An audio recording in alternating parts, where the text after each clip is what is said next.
A mysterious structure known as the Tower of Malevolence, also called the Harbinger of Disasters, suddenly appeared out of nowhere. Along with it came countless demons and monsters, wreaking havoc upon humanity and plunging the world into despair. The devastation was so overwhelming that mankind teetered on the brink of extinction. However, just when all seemed lost, the first generation of Awakened, known as the Founders, emerged to challenge the monstrous invasion. These legendary warriors fought back the horrors, ultimately succeeding in destroying the tower and claiming humanity's first victory against the creatures from another dimension. Hailed as heroes, their feats were immortalized in the mausoleum of the Founders. A century later, a young boy named Kiji Manato sat in a quiet library, engrossed in a book recounting the deeds of these legendary figures. As he read, he marveled at the tale of a fearless swordsman who, armed with nothing but a wooden stick, had single-handedly defeated 10,000 soldiers. Another story spoke of a wise wizard capable of casting powerful magic without uttering a single incantation. Yet, despite their remarkable achievements, these stories were now considered mere myths, nothing more than fairy tales from a distant past. Even so, Kanagi dreamt of leaving his own mark on history, just as the Founders had before him. He bore the seal of the Chosen Ones, a mysterious mark that had appeared on his body, and he vowed to prove himself worthy of the title. However, reality proved far less kind. As his classmates celebrated their success in passing the Hunter's qualification exam, Kanagi sat frozen in his seat, his eyes fixed on his phone screen. The message before him confirmed his worst fear. He had failed the exam once again. While laughter and cheers filled the classroom, tears welled up in his eyes. To make matters worse, his classmates ridiculed him, jokingly suggesting they throw a party while sarcastically assigning him the task of cleaning up the trash. As an Awakened, he knew the simple rule: writing down one's name should have guaranteed success in the test. Yet, despite his knowledge, he had failed for 3 consecutive years. He had earned nothing but scorn and the humiliating label of disgrace. This was his final chance, and with it slipping through his fingers, the dream of becoming a hunter felt like an impossibility. Left alone in the classroom, he silently gathered the discarded scraps of paper, his thoughts weighed down by disappointment.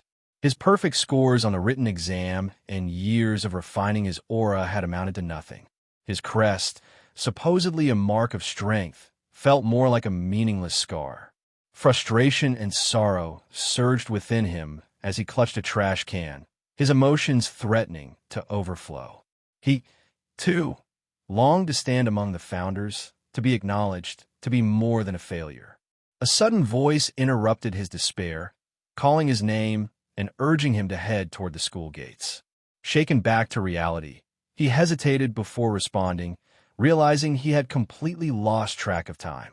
With a heavy sigh, he wished, just once, to be admired, to be celebrated, just like the A-rank hunter, Haki Kisuri. Outside, a crowd had already gathered, murmuring among themselves about Haki's charisma and achievements. Flashing an apologetic smile, the man addressed the students, acknowledging the commotion he had caused. Meanwhile, Haki's followers turned their attention to Kanagi, scolding him for arriving late and keeping their leader waiting. Stammering, Kanagi could do nothing but offer a weak apology. Before the situation could escalate further, Haki himself intervened, casually instructing his subordinates to back down. One of his followers attempted to explain, but Haki, smiling forcibly, gestured toward the nearby press. The presence of reporters silenced any further objections, and his subordinates quickly fell in line. A reporter approached Haki, eagerly presenting a photograph meant for the cover of an upcoming documentary. The image captured the precise moment he had vanquished a dragon with a single stroke of his sword. When asked for his thoughts, Haki responded with a mix of pride and feigned modesty, admitting that while it was a great picture, seeing himself glorified in such a way still felt slightly uncomfortable. Kanagi and Haki had entered the academy together 3 years earlier, yet their paths had always been drastically different. Haki was a prodigy, effortlessly securing top marks in every subject, while Kannagi remained an afterthought, a convenient target for Haki's constant torment. Now, forced to spend an entire day alongside Haki for the documentary, Kannagi couldn't help but wonder why he had been summoned in the first place. Curiosity sparked among the reporters as one of them pointed at Kannagi, inquiring about his identity. Without hesitation, Haki turned as if about to make an introduction, only to pause mid-sentence. Leaning toward one of his followers, he quickly whispered a question, asking for the boy's name. Once given the answer, he smoothly repeated it aloud, feigning familiarity. With a confident nod, he added that while Kannagi's grades were unimpressive, he was always seeking his help, so much so that it often interfered with his own training. Kannagi was left bewildered. His confusion deepened when Haki went on to claim that Kannagi frequently sought financial assistance from him. Kannagi knew the truth. Haki had always been the one taking from him, never the other way around. It had been a year unlike any he had ever endured, filled with humiliation and helplessness. Yet, the reporters, captivated by Haki's narrative, praised him as a flawless role model. To solidify this image, Haki suddenly placed a firm hand on Kannagi's shoulder, proclaiming to the cameras that he, too, would soon rise as an awakened, destined to leave his own mark on history. The reporters turned their attention to Kannagi, assuming he must feel honored. Eager for a response, they pressed him for words of gratitude. Kannagi, ready to refute such nonsense, was halted when Haki leaned in and murmured a cold remark. He had failed the test, and he was worthless. He pressed further, insisting it was best to accept this reality and avoid causing trouble. A sharp squeeze on Kannagi's shoulder sent his mind spiraling back to all the torment he had endured before. Fear twisted his expression, and when he finally spoke, it was with a forced smile, claiming there were no words to express his appreciation. Satisfied, Haki redirected the conversation, ensuring the discussion moved on. He gestured toward his many trophies, a display that left Kannagi trembling. Behind him, he overheard the hushed exchange of two reporters, one questioning whether Kannagi's name was even worth mentioning, the other dismissing the idea entirely, stating that nobody would care. At that moment, Kannagi fully grasped a cruel truth. Power alone dictated who was remembered. Morality had no weight in the equation.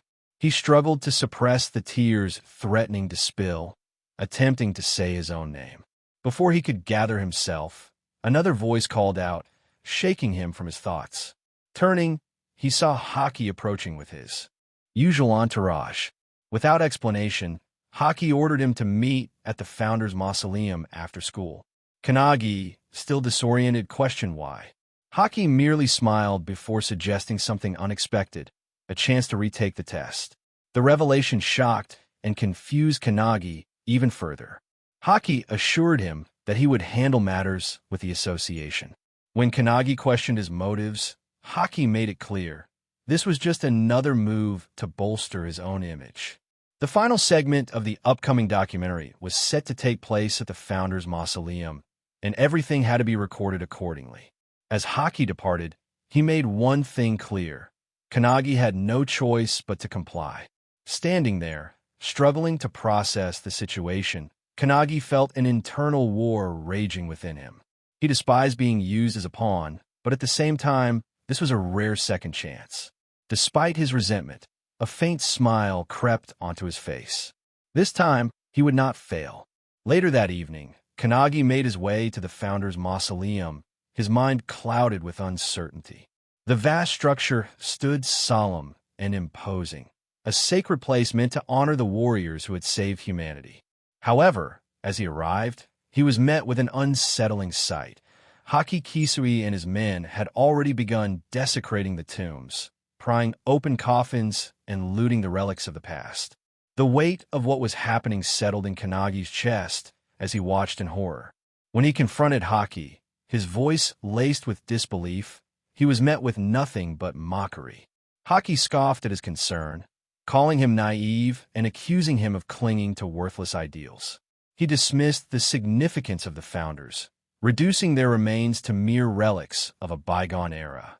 To prove his point, He kicked over a statue of one of the legendary warriors, sneering as he declared that the past was irrelevant. Wealth, he argued, was the only thing that mattered, and this opportunity was too great to pass up. Kannagi clenched his fists, his blood boiling with fury. To him, the founders were more than just names etched in history. They were legends, heroes, figures he aspired to emulate. Overcome with rage, he lunged at Haki, his emotions blinding him to reason. But Haki was faster. Effortlessly dodging Kannagi's reckless strike, he countered with a brutal blow to Kannagi's stomach. The impact sent Kannagi collapsing to the ground, gasping for breath. As he lay there, writhing in pain, Haki continued to berate him. He kicked Kannagi aside like discarded trash, his words laced with contempt. Before he could inflict further punishment, one of his subordinates interrupted, his tone urgent. They had found something valuable. Turning his attention to the discovery, Haki's eyes gleamed with greed as the man presented a collection of artifacts. Among them was a circular crystal radiating an eerie aura. Haki grinned, realizing that this treasure alone could secure his future, making work a meaningless endeavor. Kannagi, despite his weakened state, attempted to protest, struggling to lift himself from the ground. But his efforts were in vain. Haki seized him by the collar, lifting him effortlessly. With an amused smirk, he leaned in and coldly revealed the truth. Kannagi had been nothing more than a pawn in his scheme. He had exploited Kannagi's frequent visits to the library, using his knowledge to uncover the secrets of the mausoleum. Now that Kannagi had served his purpose, he was no longer needed. Dragging Kannagi outside, Haki taunted him further.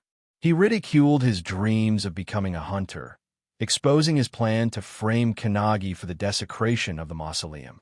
As the final act of cruelty, Haki carried him to the edge of cliff. Holding him over the abyss, he mockingly asked for his name one last time, only to dismiss it as irrelevant. With a final sneer, he let go. Kannagi plummeted into the river below. As the icy water enveloped him, his thoughts spiraled into despair. Was this truly the end? Had all his years of training, every hardship, and every sacrifice been for nothing? His existence felt as though it were slipping away, vanishing without leaving the faintest mark on history. Just as he was about to surrender to the darkness, a strange glow surrounded him. Ethereal figures materialized, their voices echoing around him, speaking of a vessel, a means to fulfill their wish. Slowly, they revealed themselves to be the heroic spirits of the founders, the very souls sealed within this sacred place. Kannagi barely had time to comprehend what was happening.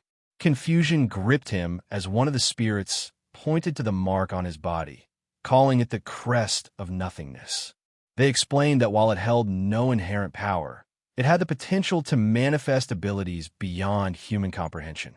The spirits then offered him a choice: to form a contract with one of them and gain mastery over a specific art: magic, swordsmanship, endurance, or alchemy.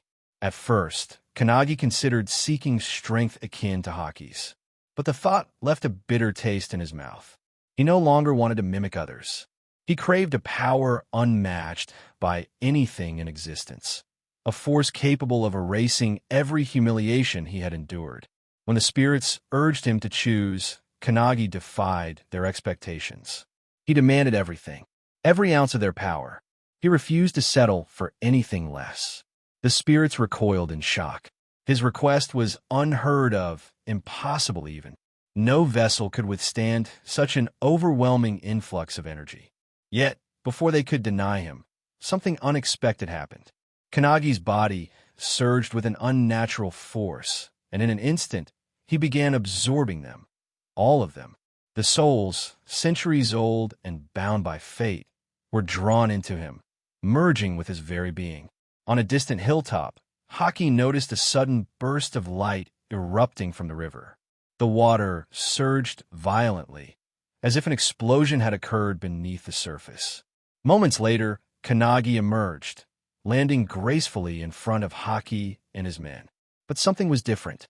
Kannagi stood radiating an overwhelming aura, his presence sending a ripple of unease through the group.